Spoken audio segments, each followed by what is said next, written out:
ఇది వింటే ప్రతి ఒక్కరు షాక్ అవ్వాల్సిందే. ఒక యూట్యూబ్ వీడియో ఓపెన్ చేస్తే దాని డ్యూరేషన్ 140 ఇయర్స్ అని చూయించింది. 140 ఇయర్స్ అంటే మన జీవితం మొత్తం సరిపోదు. అయితే ఇది సినిమా కాదు, డాక్యుమెంటరీ కాదు. ఇది ఒక యూట్యూబ్ టెక్నికల్ ట్రిక్. కొంతమంది క్రియేటర్స్ ఖాళీ ఫ్రేమ్స్ లేదా ఆల్మోస్ట్ నథింగ్ కంటెంట్‌ని చాలా స్లో ఎన్కోడింగ్‌లో అప్‌లోడ్ చేస్తారు. యూట్యూబ్ సిస్టమ్ దాన్ని చాలా లాంగ్ వీడియోగా కాలిక్యులేట్ చేస్తుంది. అందుకే వీడియో ప్లే అవుతుంది కానీ చూడ్డానికి ఏముండదు. అసలు పాయింట్ ఏంటంటే, ఈ వీడియో మనకి ఒక విషయం క్లియర్‌గా చెప్తుంది. యూట్యూబ్‌లో వైరల్ అవ్వడానికి కంటెంట్ పెద్దగా ఉండాల్సిన పని లేదు. ఐడియా వింతగా ఉండాలి.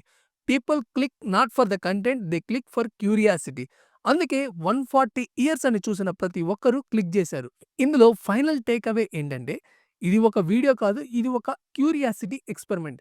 ఎలా మన బ్రెయిన్ రియాక్ట్ అవుతుందో చూయించడానికి చేసిన ఒక ఎక్స్‌పెరిమెంట్. అందుకే ఈ వీడియో వైరల్ అయింది. ఇలాంటి మరెన్నో ఇంట్రెస్టింగ్ టాపిక్స్ కోసం ఈ వీడియోని లైక్ చేసి, షేర్ చేసి, సబ్స్క్రైబ్ చేసి సపోర్ట్ చేయండి.